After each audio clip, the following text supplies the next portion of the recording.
안녕하세요. 대만의 주간 소식 이슈, 주간 날씨, 여행 관련 소식을 전해드리는 대만 설명서 채널입니다. 첫 번째 소식은 일본 후쿠시마 원전 관련 해수 방류된 물에 대한 물고기에 어떤 영향을 미치는지에 관해서 대만에서 테스트를 한다고 합니다. 그 원전에서 방류된 오염수가 삼중수소를 포함하고 있다고 들었습니다. 그래서 그 삼중수소 핵종을 도미 150마리의 연못에 넣고 실험을 한다고 합니다. 약 1년간의 실험을 거쳐서 어떤 영향이 있는지 그 데이터를 일본 물에 넣어 놓았던 그 물고기와 비교를 할 것이라고 합니다. 대만 국민들도 관심이 많죠. 왜냐하면 대만에서 물고기를 수입하거나 어떤 농식품물을 수입하는 경우도 대만에서 많습니다. 하지만 대만인들이 일본을 좋아하는 것과는 별개로 그 먹거리가 안전한지에 대한 의문은 당연히 품을 수 있죠. 대만에서도 국민들이 그 의문을 해소하기를 바라는 것 같습니다. 이 실험은 약 1년 동안 이루어질 것이라고 합니다. 그 대만의 원자력안전위원회는 일본의 삼중수소 오염 폐수 처리 계획에 관한 보고서를 이번에 업데이트했습니다. 그 후쿠시마 원전은 지난 화요일 6차 폐류 방류를 완료했다고 합니다. 그 일본에서 방출한 그 오염된 물은 해류를 타고 동쪽으로 흘러가는 것으로 알려져 있습니다. 하지만 대만에서도 혹시나 영향이 없을까 계속 조사를 진행하고 있다고 합니다.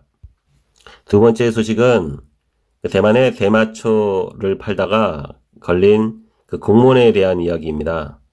이 공무원이 대담하게도 시청 건물에서 그 마약류를 일반인에게 팔았다고 합니다. 최근에는 한국에서도 문제가 많이 되고 있죠.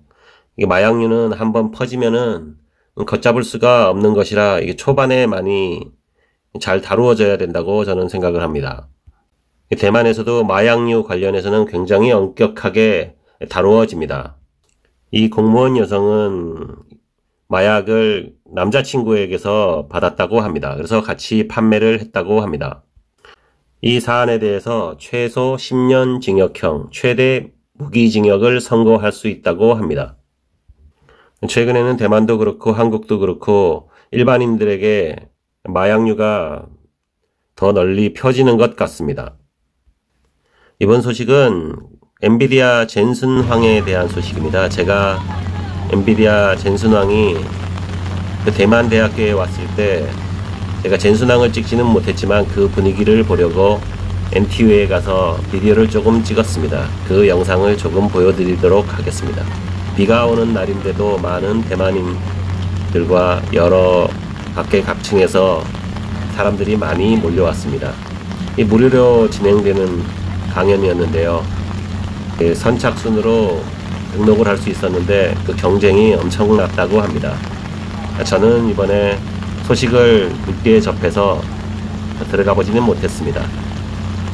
원래 대만대학교 안에는 이런 푸드트럭이 들어올 수 없는데 이날 말은 예외였는지 푸드트럭도 있었고요. 참고로 젠슨 황 루이사 수는 대만과 미국의 이중 국적입니다. 하나 더 특이한 점은 이런 루이사 수나 젠슨 황 이런 분 미국에서 활동하는 대만인들의 많은 사람이 타이난 출신입니다. 그쪽에서도 타이난 출신을 더 선호하는 것으로 알고 있습니다. 이번 소식은 타오위안 공항의 E-게이트 소식입니다. 타이완 공항에서는 이미 E-게이트 시스템을 사용하고 있는데요. 많은 한국인들도 이미 사용하고 있습니다. 조금 더 빠른 시스템을 갖춘 최신 세대의 자동 E-게이트를 다시 또 출시한다고 합니다. 여름 휴가 기간이 다가오는데요. 이 여름 휴가 기간에 맞춰서 4세대 E-게이트를 준비를 마쳤다고 합니다. 이 E-게이트는 12세 이상, 신장 140cm 이상부터 이용 가능하다고 합니다. 최신 마이크로칩이 있는 여권, 외국인 거주 카드가 있는 사람은 미리 등록할 필요가 없다고 합니다. 그러니까 외국인들은 미리 등록을 해야죠. 그러니까 한국인들은 미리 등록을 하고 이용을 해야 됩니다. 이미 많은 한국 분들이 이용을 하고 있는 것으로 알고 있습니다. 하지만 현재는 이 e게이트 시스템은 미성년자가 있으면 사용을 할 수가 없습니다. 앞으로 이제 여름 여행 기간에는 타오이안 공항에는 사람이 많이 몰릴 수 있습니다. 조금 더 일찍 도착하시는 것을 권해드립니다. 이번 소식은 TSMC 관련 소식입니다.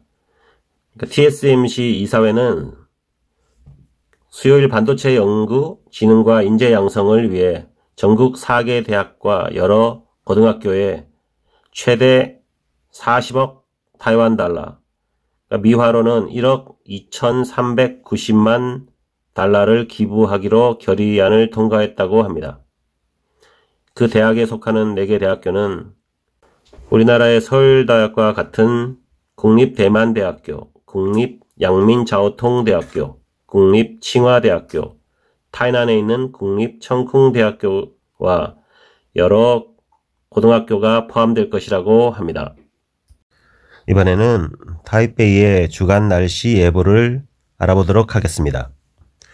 향후 일주일간의 최저 기온은 25도에서 27도라고 나오고요. 최고 기온은 31도에서 35도 정도라고 되어 있습니다. 날은 계속 흐리면서 비올 확률이 50%, 60%, 70% 이렇게 나오는데요. 아직은 장마 기간입니다. 하지만 이런 장마 기간이라고 해서 계속 비가 오는 것은 아니고요. 때때로 해가 날 때도 있습니다. 이런 기간에는 습도가 높아서 해가 나면은 불쾌지수가 갑자기 많이 올라갈 수 있습니다.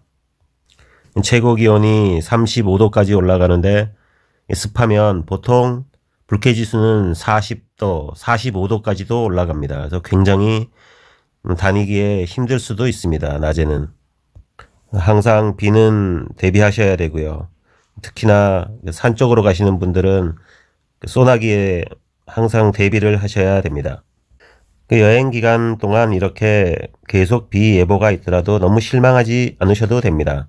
계속 비가 오는 것은 아닙니다. 스코울성으로 잠시 올 때도 있고요. 물론 하루 종일 비가 오락가락 하는 경우도 있지만 그런 날씨보다는 대부분 비가 잠시 왔다가 그치고 이런 것을 반복할 때도 있고요. 해가 날 때도 있습니다. 대만 여름에 오시면 실내외 온도차가 많이 난다는 것을 감안하시고 추울 때 덧입을 수 있는 옷은 항상 가지고 다니시는 걸 잊지 마십시오. 이번 소식은 엔비디아 최고 경영자죠. 젠슨 황에 대한 소식입니다. 젠슨 황이 대만을 방문했다는 소식은 많이 알려져 있을 겁니다. 그런데 그 당시 야시장을 갔을 때 젠슨 황이 말하기를 대만은 세계에서 가장 중요한 국가 중 하나이다. 이렇게 말을 했습니다. 이것이 무엇이 문제가 되냐고 생각하시는 분들이 한국에서는 당연히 거의 다겠죠. 하지만 중국에서는 이 국가이다 이 말을 걸고 넘어지는 것 같습니다. 중국은 대만 연예인들에게도 정확하게 어떤 입장인지 밝히라고도 최근 많이 이야기를 하고 있고요. 이러한 양안 관계에 대해서 정확하게 입장을 표명할 것을 요구하고 있죠. 최근 젠순왕은 대만에서 거의 영웅입니다. 참고로 젠순왕은 대만, 미국 이중 국적입니다.